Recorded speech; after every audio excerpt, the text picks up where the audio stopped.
আপনারা দেখছেন জেলা বার্তা, আপনাদের সঙ্গে আমি শান্তিপ্রিয়া। কেশপুরে হাঁটু সমান জলে দাঁড়িয়ে চিকিৎসা পরিষেবা ও ত্রাণ তুলে দিল আরজি করে জুনিয়র ডাক্তাররা। কলকাতা থেকে কেশপুরে এসে বন্যা কবলিত মানুষের পাশে দাঁড়ালেন আরজি করে জুনিয়র ডাক্তাররা। কেশপুরের 11 নম্বর অঞ্চলের কানাখালী গ্রামে গিয়ে হাঁটু সমান জলে দাঁড়িয়েই রোগী দেখলেন প্রতিবাদী ডাক্তাররা। বন্যা হওয়ার কারণে রাস্তার উপর জল দাঁড়িয়ে রয়েছে, এখনো গৃহবন্দী রয়েছেন অনেক মানুষ।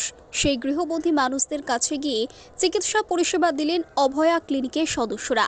পাশাপাশি শুকনো খাবার সহ চাল ডাল তুলে দেন গৃহবন্দী মানুষদের হাতে।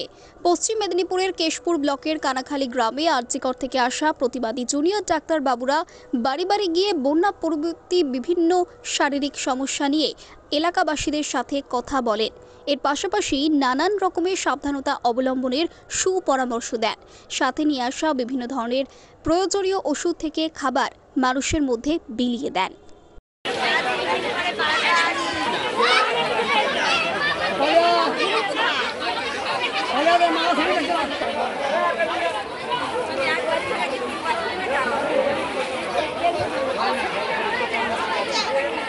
আমরা এখানে আজিকর এবং মেদিনীপুর মেডিকেল কলেজ থেকে একটা টিম এসেছি। এই ফ্লাড এফেক্টেড এরিয়াজে আমরা মেডিকেল হেল্প আর ত্রাণ পৌঁছে দিতে বাড়ি বাড়িতে।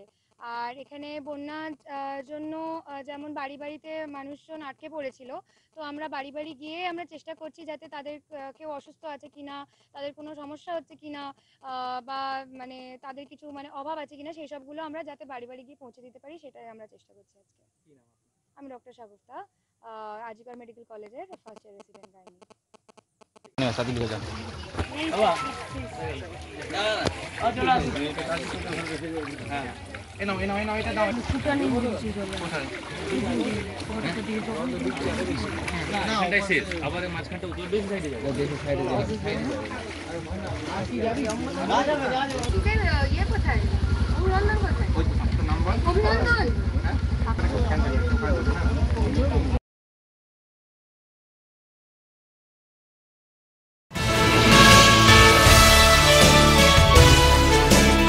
গত কয়েকদিন আগে টানা বৃষ্টির জেরে জলমগ্ন 3 নম্বর ওয়ার্ডের নেতাজি কলোনি, মালঞ্চপল্লী, বড়সাঁকো এলাকা সহ বিস্তীর্ণ এলাকা জল জমে থাকার কারণে নাকাল অবস্থা এলাকার মানুষের। রবিবার ওই সমস্ত এলাকা পরিদর্শন করেন ইংরেজবাজার পৌরসভার চেয়ারম্যান কৃষ্ণেন্দু নারায়ণ চৌধুরী। সঙ্গে ছিলেন এলাকার কাউন্সিলর মনীষা সাহা মণ্ডল। কিভাবে জলমগ্ন এলাকা থেকে জমা জল নিকাশি করা যায় তা খতিয়ে দেখেন তিনি। দ্রুত জল নিকাশি করার ব্যবস্থা গ্রহণ করা হবে পৌরসভার পক্ষ থেকে বলে আশ্বাস দেন পৌরপ্রধান। কালকেও আমি পেনটা ঘুষে দেবো, তোমার দেখবে চাকরিটা আসবে, দেখবে সাইন করতে পারবে না, তোমার নামটা কেটে দেবো। বললাম যে করে তার সঙ্গে কথা বলে এখন ঠান্ডা জল না রে, প্লেন প্লেন এই জায়গাটা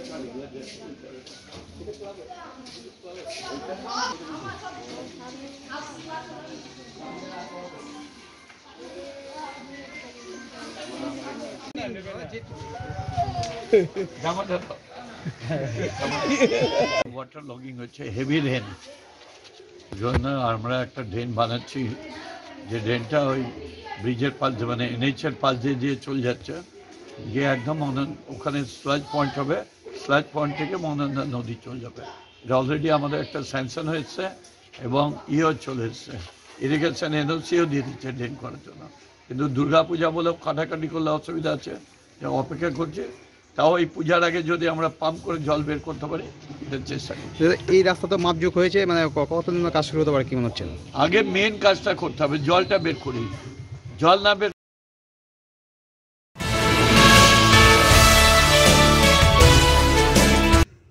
মালদা জেলা পুলিশের বিশেষ উদ্যোগ, স্বনির্ভরতার পথ দেখাচ্ছে মালদার হবিবপুর থানা। এলাকার মহিলাদের একত্রিত করে দেওয়া হচ্ছে বিশেষ সেলাই প্রশিক্ষণ। একেবারেই অভিনব উদ্যোগ মালদা জেলা পুলিশের হবিবপুর থানার। পুলিশ থানা ক্যাম্পাসের এক প্রান্তে চলছে মহিলাদের এই সেলাই প্রশিক্ষণ। সঠিক সেলাই শেখানোর জন্য রয়েছেন একজন দক্ষ প্রশিক্ষক। তিনি সপ্তাহে 2 দিন ধরে থানায় এসে প্রশিক্ষণ দিচ্ছেন মহিলাদের। থানায় এই ধরনের প্রশিক্ষণ পেয়ে খুশি আশেপাশের মহিলারাও। মালদা জেলা পুলিশের পক্ষ থেকে মহিলাদের স্বনির্ভর করতে এই উদ্যোগ গ্রহণ করা হয়েছে। হবিবপুর থানার পিছিয়ে পড়া অঞ্চলের মহিলাদের নিয়ে এই প্রশিক্ষণের ব্যবস্থা করা হয়েছে। হবিবপুর থানার প্রতিটি পঞ্চায়েত এলাকা থেকে 1 বা 2 জন করে মহিলাদের একত্রিত করে এই প্রশিক্ষণ দেওয়া হচ্ছে। সম্পূর্ণ বিনামূল্যে মহিলাদের এই সেলাই প্রশিক্ষণের ব্যবস্থা করা হচ্ছে। সপ্তাহের প্রতি শনি ও রবিবার থানা প্রাঙ্গণে প্রশিক্ষণ দেওয়া হচ্ছে। 6 মাস ধরে মহিলাদের এই সেলাই প্রশিক্ষণ দেওয়া হবে।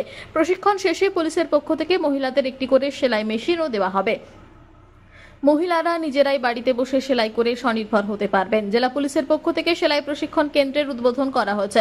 সেপ্টেম্বর মাস থেকে শুরু হয়েছে প্রশিক্ষণ। সমস্ত ধরনের সেলাই এখানে শেখানো হবে মহিলাদের। 6 মাস পর আবারও অন্যান্য মহিলাদের এই প্রশিক্ষণের সুযোগ মিলবে। এভাবেই প্রতিনিয়ত হবিবপুর থানার সেলাই প্রশিক্ষণ কেন্দ্র চালু রাখার পরিকল্পনা রয়েছে জেলা পুলিশ কর্তাদের। আর পুলিশের এহেন উদ্যোগকে সাধুবাদ জানাচ্ছেন এলাকাবাসী।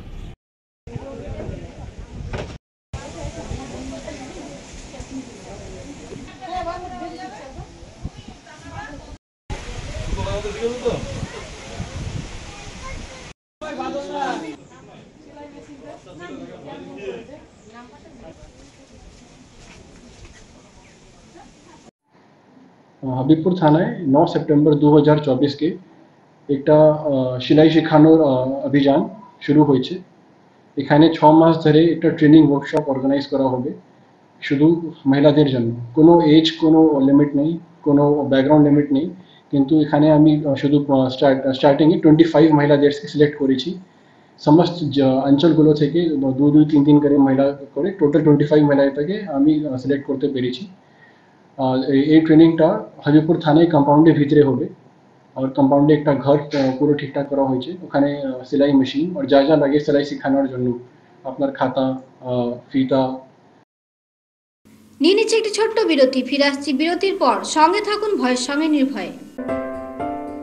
সিউড়িতে অত্যাধুনিক চিকিৎসা পরিষেবা নিয়ে এলো সৃজন পলিক্লিনিক। ওষুধের দোকান সহ অত্যাধুনিক মানের প্যাথোল্যাব, কম্পিউটার তথা অত্যাধুনিক মেশিনে রক্ত, মল, মূত্র ও থাইরয়েড পরীক্ষার সঙ্গে এখানে রয়েছে বিশিষ্ট চিকিৎসকদের বসার চেম্বার। রোগীদের স্বাচ্ছন্দ্যের কথা ভেবে সম্পূর্ণরূপে এসি নিয়ন্ত্রিত সৃজন পলিক্লিনিকে রয়েছে বসার সুবন্দোবস্ত, বিশুদ্ধ পানীয় জল ও টয়লেটের ব্যবস্থা। এখানে বসছেন সিউড়ি সদর হাসপাতালের বিশেষজ্ঞ চিকিৎসক সহ অন্যান্য শহর ও হাসপাতালের বিশিষ্ট চিকিৎসকরা। সৃজন পলিক্লিনিক ও প্যাথোল্যাব, সিউড়ি, বীরভূম। সিউড়ি সদর হাসপাতালের পাশে ফাঁড়ি ঘরের উল্টো দিকে।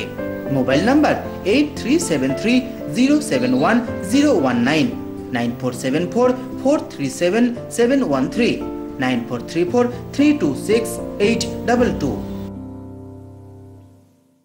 ফিরে এলাম বিরতির পর। বোলপুর ও শান্তিনিকেতন থানা এলাকার দুর্গাপুজো কমিটিগুলিকে চেক প্রদান। বাঙালির 12 মাসে 13 পার্বণ, কিন্তু এই 13 পার্বণের মধ্যে অন্যতম বাঙালির শ্রেষ্ঠ উৎসব দুর্গাপুজো। এই দিনটার জন্য সারা বছর মুখিয়ে থাকেন বাঙালিরা। বিগত কয়েক বছর ধরে দুর্গাপুজো কমিটিগুলিকে রাজ্য সরকারের পক্ষ থেকে 50,000 টাকা করে অনুদান দেওয়া হতো। তারপর 10,000 টাকা বাড়িয়ে 60,000, গত বছর 70,000।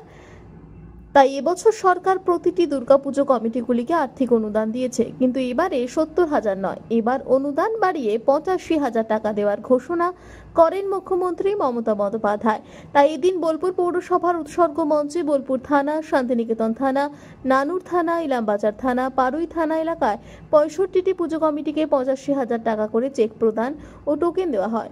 অনুষ্ঠানে উপস্থিত ছিলেন রাজ্যের মন্ত্রী চন্দ্রনাথ সিনহা, বোলপুর পৌরসভার চেয়ারম্যান পর্ণা ঘোষ, বোলপুর থানার আইসি লিটন হালদার, শান্তিনিকেতন থানার ওসি কস্তুরী মুখার্জি, অতিরিক্ত police super Rana Mukhopadhyay, SDPO Ricky Agarwal, বিশিষ্ট সাংবাদিক ও সমাজসেবী চন্দ্রনাথ ব্যানার্জি। এছাড়া উপস্থিত ছিলেন দুর্গাপুজো কমিটির সদস্য সহ অন্যান্য বিশিষ্ট ব্যক্তিবর্গ। মূল্যবান বক্তব্য রাখবেন সম্মানীয়া শ্রীমতী পর্ণা ঘোষ মহোদয়া, পৌরমাতা, বোলপুর পৌরসভা। শুধু বক্তব্য নয়, তার সুরেলা ধ্বনিও দিয়ে আজ আমরা পুজোর শুরুটা করব। যে আমরা একসাথে কাঁধে কাঁধ মিলিয়ে সমস্ত কাজটুকু করে যাই। রাস্তা পরিষ্কার, আলো, জল, যা কিছু করতে পৌরসভা অঙ্গীকারবদ্ধ, সেটা আমরা করতে বদ্ধপরিকর এবং সেটা আমরা করেই থাকব। আরও একবার আপনাদের শ্রদ্ধা জানাই, ভালো থাকুন। আগাম সকলকে জানাই দুর্গাপুজোর শুভেচ্ছা। অবশ্যই পরিবারকে সঙ্গে করে পুজো কাটান। ভালো থাকুন, ধন্যবাদ।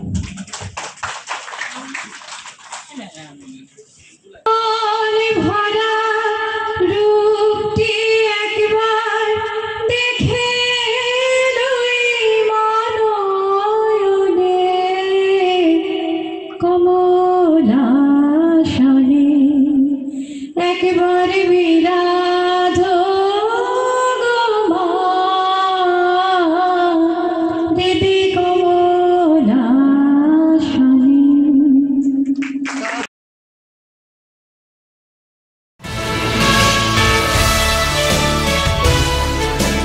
নিরাপদে বাড়ি ফিরলেন রাশিয়ার ভাড়াটে সৈন্য হয়ে আটকে পড়া কালিম্পংয়ের বাসিন্দা উর্গেন তামাং। উল্লেখ্য, তিনি শনিবার বাগডোগরা বিমানবন্দরে পৌঁছন। বিমানবন্দরে তাকে স্বাগত জানাতে উপস্থিত ছিলেন কালিম্পং পুরসভার প্রশাসক বোর্ডের চেয়ারম্যান রবি প্রধান সহ গোটা পরিবার। বিমানবন্দরে স্ত্রী অম্বিকা ও 2 শিশুকে দেখে আনন্দে ভেসে পড়েন উর্গেন তামাং। উর্গেন কালিম্পং পৌরসভার 19 নম্বর ওয়ার্ডের বাসিন্দা। সেনাবাহিনী থেকে অবসর গ্রহণ করার পর গুজরাটে কর্মরত ছিলেন। সেখান থেকেই দিল্লির এজেন্টের সঙ্গে তার যোগাযোগ হয়। তারপর তিনি বাড়ি আসেন এবং দিল্লির উদ্দেশ্যে রওনা দেন। এর জন্য এজেন্টকে 6 লাখ টাকাও দিয়েছিলেন তিনি। গত 18 জানুয়ারি রাশিয়ায় যান উর্গেন। সেখানে নিরাপত্তারক্ষীর কাজ দেওয়ার কথা থাকলেও তাকে কিছু নথিপত্রে সই করিয়ে প্রথমে মস্কোতে নিয়ে যাওয়া হয়। সেখান থেকে ইউক্রেনের বিরুদ্ধে যুদ্ধক্ষেত্রে নামানো হয় তাকে। গত 26 মার্চ ভিডিও বার্তায় নিজের আটকে পড়ার কথা জানান। তাকে দেশে ফিরিয়ে নিয়ে আনবার জন্য তিনি প্রধানমন্ত্রীর কাছে আবেদন জানান। পরবর্তীতে তাকে ফিরিয়ে আনতে পদক্ষেপ করে কেন্দ্র সরকার।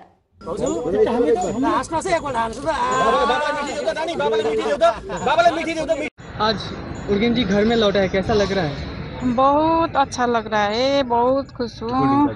इतना दिन कैसा गया, क्या सोच रहे हैं? कैसे गया, कितना ये बनना वो कितना दुख झेला है वो हम बता नहीं सकते।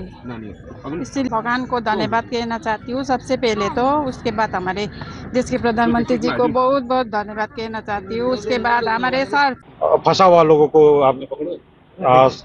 इन लोगों की वजह से मैं सुरक्षित यहाँ पहुँचा हूँ। मेरे को इतना भाषण मतलब ये वो देना भी आता नहीं, क्योंकि मैं एक नॉर्मल सा आदमी हूँ।